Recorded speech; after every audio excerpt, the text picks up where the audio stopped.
मंगलम भगवान विष्णु मंगलम गरुड़ध्वज मंगलम पुंडरीकाक्षम मंगलाय तनोहरि। ओम विष्णवे नमः विष्णवे नमः विष्णवे नमः। बहू के बुलाई, पूजा के समय बीतल जा रहल बा। पायल, हाँ भैया। किरण के बुलावा, पूजा पे बैठे के बा। ठीक बा भैया। मुझे तैयार होने में आधा घंटा टाइम लगेगा, इंतजार करो। पंडित जी आ गई ना, लोग आ गई ना, मुहूर्त निकल जाता। अब उनके आधा घंटा क्यों बैठ के जो ही। चल चरनिया बैठ, पंडित जी पूजा शुरू करें। चल। ओम भूर्भुवस्वः तत्सवितुर्वरेण्यम्। ये बुढ़िया 2 साल से सत्यनारायण भगवान के पूजा ना करौलस। आज न जाने ऐसा का हो गई कि उ सत्यनारायण भगवान के पूजा करा रहल बाड़ी। कहीं ऐसा त ना कि दूरो सोतीन में सुला करा दलस। अगर कहीं ऐसा हो गई होई त हमने के कईल कराइल पर पानी फिर जाई। एक लफड़ मारब लफड़ा जी में कितना देर कहती कि रिस्क मत ले, रिस्क मत ले, निरहुआ के नपुंसक बना दे। लेकिन ना, अगर ऐसा हो गई ना चुनिया, तो याद रख तोरा से भीख मंगवाई और हम बैठ के खाई पकड़ पकड़ करे ले। बोलो सत्यनारायण भगवान की जय, माता पिता की जय। जय जजमान, अपन बड़न के आशीर्वाद ले ली।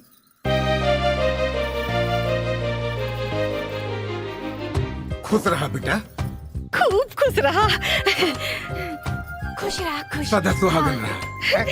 अरे दूधन लहा पूतन फला ए दुल्हन। अरे किधर जा रही है? मेरा भी पैर छू। हम ना छुए। क्यों नहीं छुएगी? मैं तुमसे बड़ी हूँ। अच्छा, खाली बातें में बढ़कर बड़ी हूँ बड़ी हूँ। बड़े बारू तो बढ़नियन कामों तो करा। ए, भूल गई?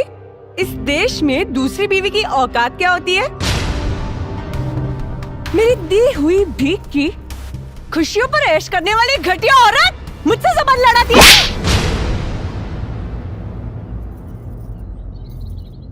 अरे देखा रे, करे तेरी हिम्मत बढ़ गई कि अभी हाथ छोड़ दिया।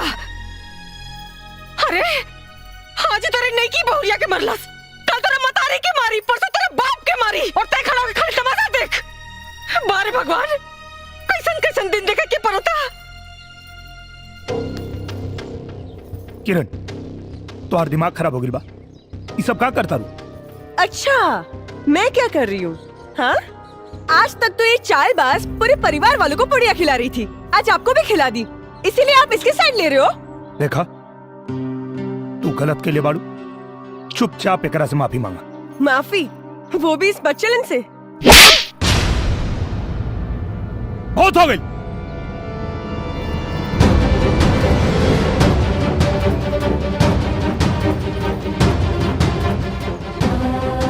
चल दुल्हन, जाए लोग, आप लोग अपने अपने घर जाए। हाँ?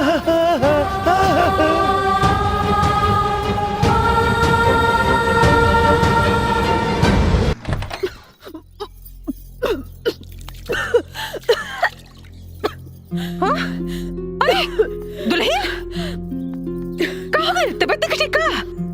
कहाँ गई? हाँ अम्मा जी, तनी उल्टी होता। उल्टी होता? उल्टी होता? अरे बिटिया, उल्टी होता?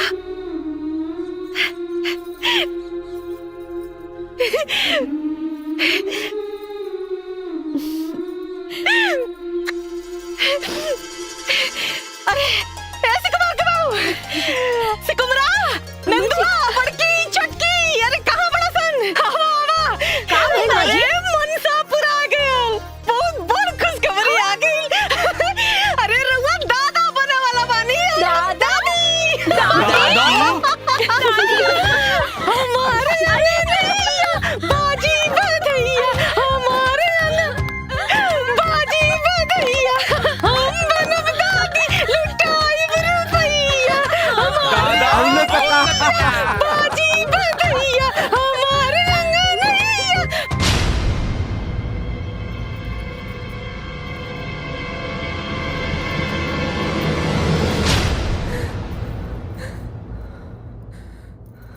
करे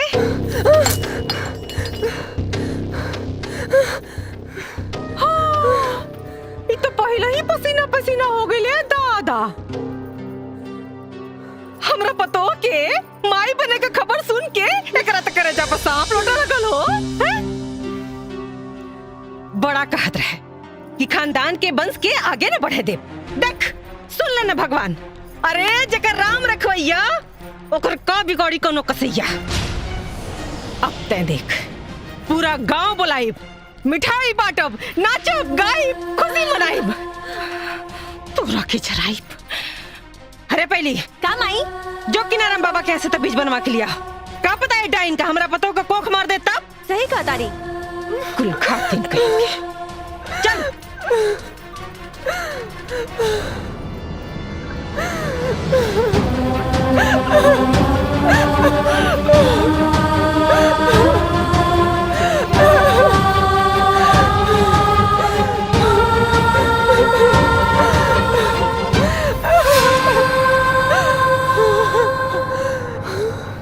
ये तेरा कैसा न्याय है भगवान, ये तेरा कैसा न्याय है जिसने इस घर को वंश देने के लिए इतनी बड़ी तपस्या की, आज तूने उस तपस्या का ये फल दिया, उस पे लांछन लगवाया कि वो इस घर के वंश को नाश कर सकती है। क्या कसूर है मेरा? यही ना कि मुझे कैंसर है और मैं मरने वाली हूँ, यही ना कि मैं इस भयानक बीमारी के बारे में किसी को नहीं बताया। मेरे देवता समान पति का दिल तोड़ा है मैंने। मैं ऐसा नहीं करती तो क्या करती? अगर मेरे पति को सच्चाई पता चल जाती तो जीते जी मर जाते, लेकिन दूसरी शादी कभी नहीं करते और इस घर को कभी भी वंश नहीं मिलता। इस छोटी सी जिंदगी में तूने बहुत बड़ी परीक्षा ले ली भगवान, अब और परीक्षा मत ले। मैं एक इंसान हूँ, तेरी तरह भगवान नहीं हूँ। मैं तुझसे अपनी उम्र बढ़ाने की मांग नहीं कर रही हूँ, वैसे बस थोड़ी सी जिंदगी की भीख दे दे भगवान, ताकि मैं इस घर के वंश को देख सकूं, गले लगा सकूं और मेरी तपस्या सफल हो जाए। हे भगवान।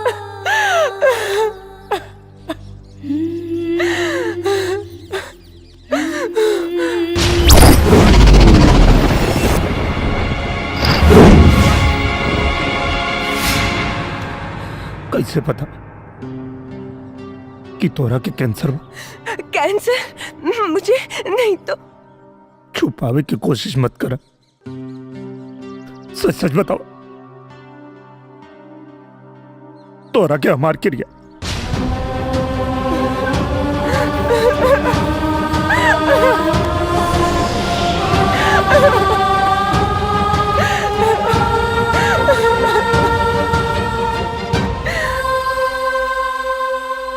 बताओ किरण, बताओ हमरा।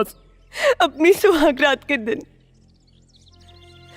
जब मैं सजते हुए अपने अरमानों को सजा रही थी, तब मेरी सहेली सोनिया का फोन आया।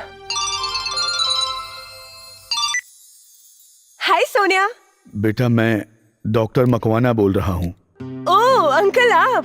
बेटी मैं तुम्हारे पापा को फोन लगा रहा था पर नॉट रीचेबल आ रहा था। मैं तुम्हें बताना तो नहीं चाह रहा पर मैं मजबूर हूँ बेटा। अंकल आप पहेलियां क्यों बुझा रहे हैं? साफ साफ कहिए ना। बेटी तुम्हें यूटेराइन कैंसर है, वो भी आखिरी स्टेज पर। हम चाह के भी तुम्हें नहीं बचा सकते बेटी। अंकल क्या मेरी इतनी जिंदगी बची है कि मैं माँ बन सकूं? इस जन्म में तो तुम माँ नहीं बन सकती। हेलो किरण बेटी। अंकल मेरा एक काम मानोगे? हाँ बेटी बोलो। तो आप वचन दीजिए कि इस बीमारी के बारे में हम किसी को भी नहीं बोलेंगे, पापा को भी नहीं।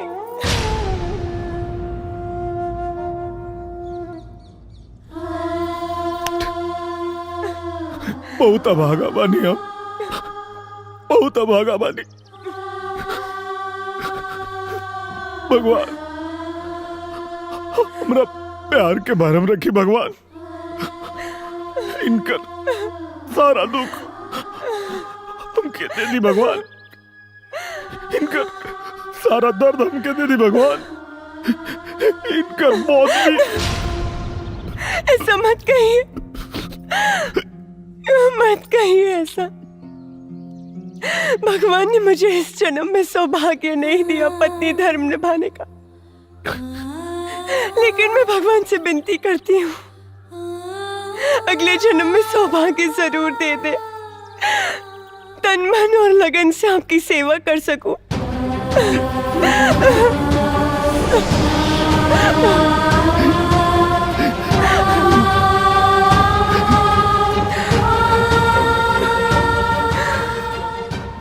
आपको मेरी कसम है, ये बात आप किसी को नहीं बोलेंगे। अगर चांदनी को पता चला तो उसे बहुत दुख होगा। वो माँ बनने वाली है ना।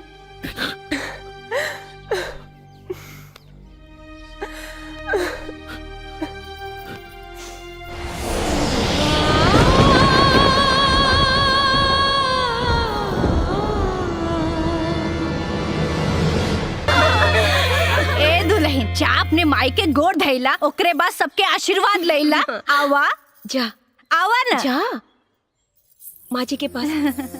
सबके आशीर्वाद लेने की चाहिए।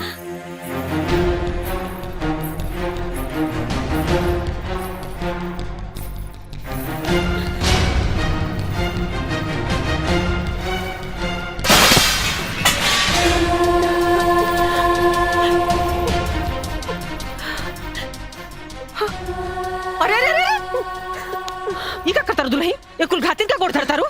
उसे का भइल अम्मा जी, ये अपन सुहाग बटले बाड़ी, तबे तो हम सुहागिन बानी। कहा बोलत? जा, कोना पकड़ के रो।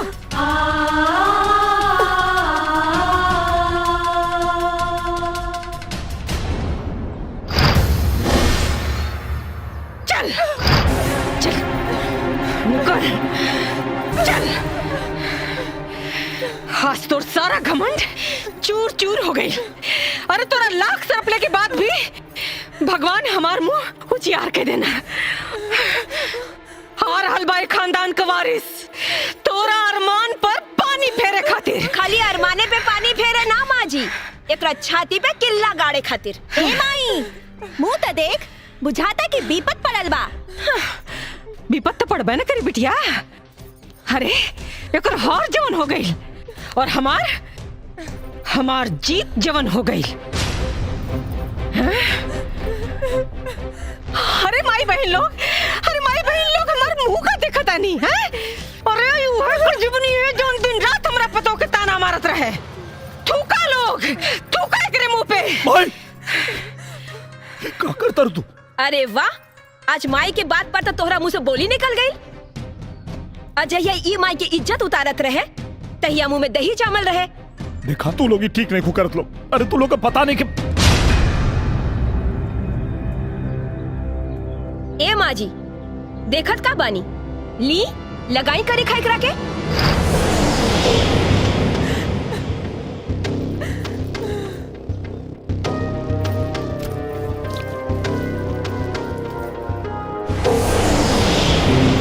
ले जाई लगाई, लगा दी।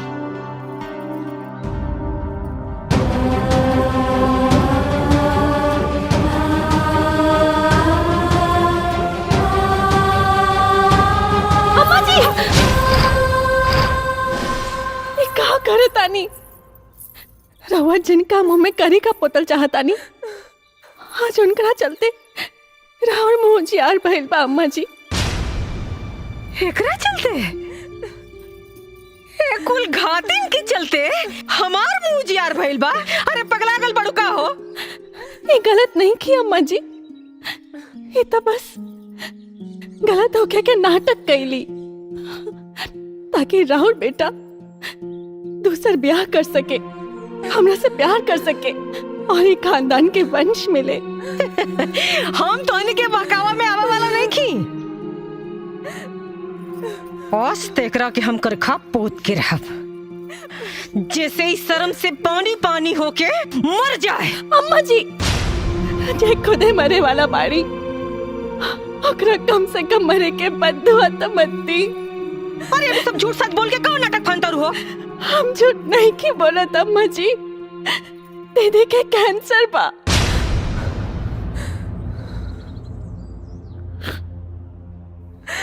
का कर कैंसर। हाँ माई, और अभी बस कुछ दिन के मेहमान बाकी।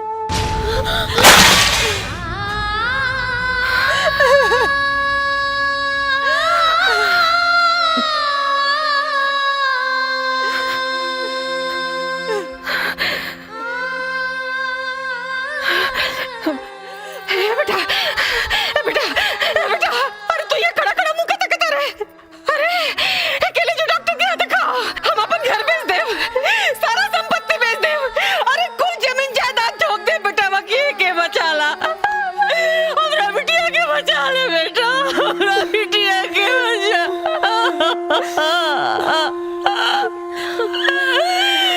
अब कुछ नहीं क्यों हो सकत माई, कुछ नहीं क्यों हो सका। हम डॉक्टर से बात कर ले बानी, अब इनके बचावल मुश्किल बा भाई। अभी अगर इनका खातिर कुछ कर सकता रहो तो इनके खुश रखा लो, खुश रखा लोग इनके। अपने कबो बनाया लगे ऐसन समय के खेला, साथ में मेला के रहते भी जिंदगी लगे अकेला, जिंदगी लगे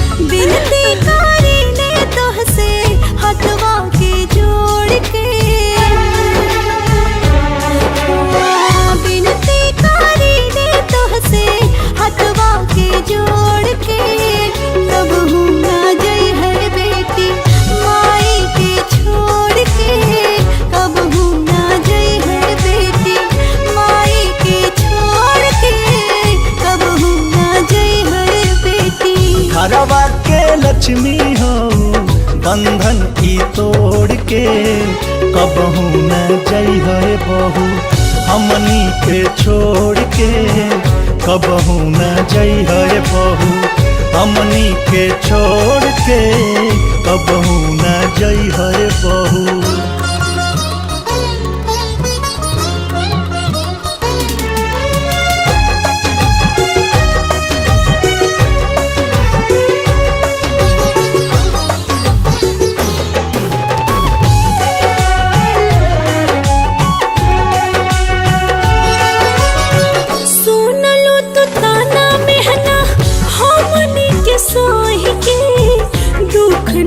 बटलू दीदी के हुसे कोही के,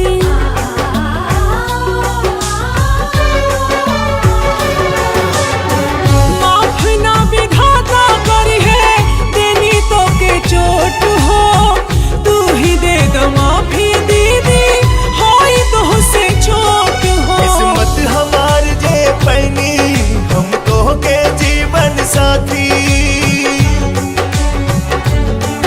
किस्मत हमार जे पैनी हमको के जीवन साथी, हमनी के जोड़ी ऐसे जैसे कि दिया सतबाती।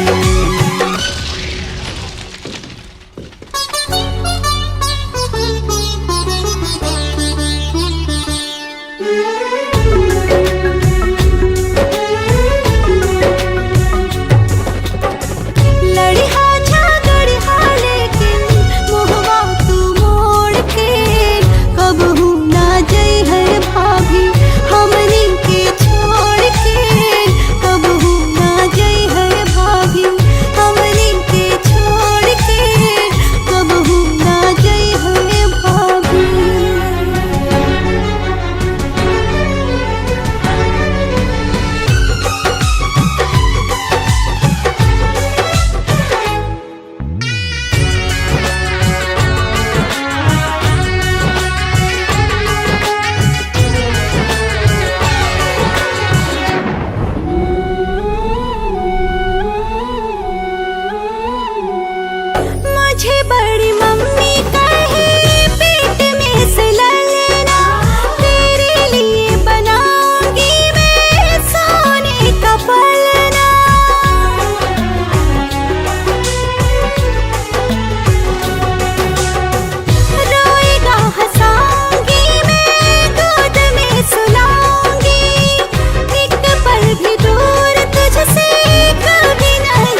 हर सांस टूटे जे पहले रोक देती वक्त के धारा।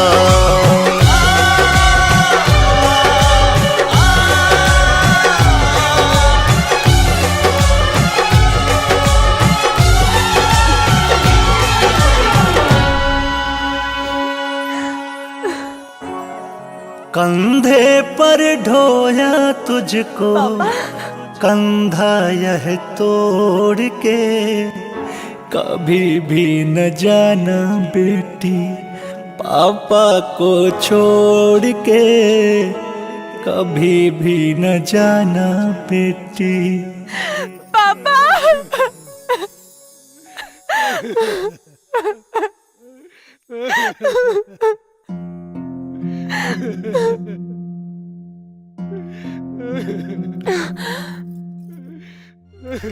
पापा आप ऐसे रो रहे हो जैसे मैं कल ही मरने वाली हूँ। जस्ट चिल, शट अप, मैं तो सालों साल जीऊंगी। मेरी अच्छी बेटी। गंदे पापा, मेरी प्यारी बेटी। झूठे पापा, मेरी सुंदर बेटी। टकले पापा, पापा बेटी।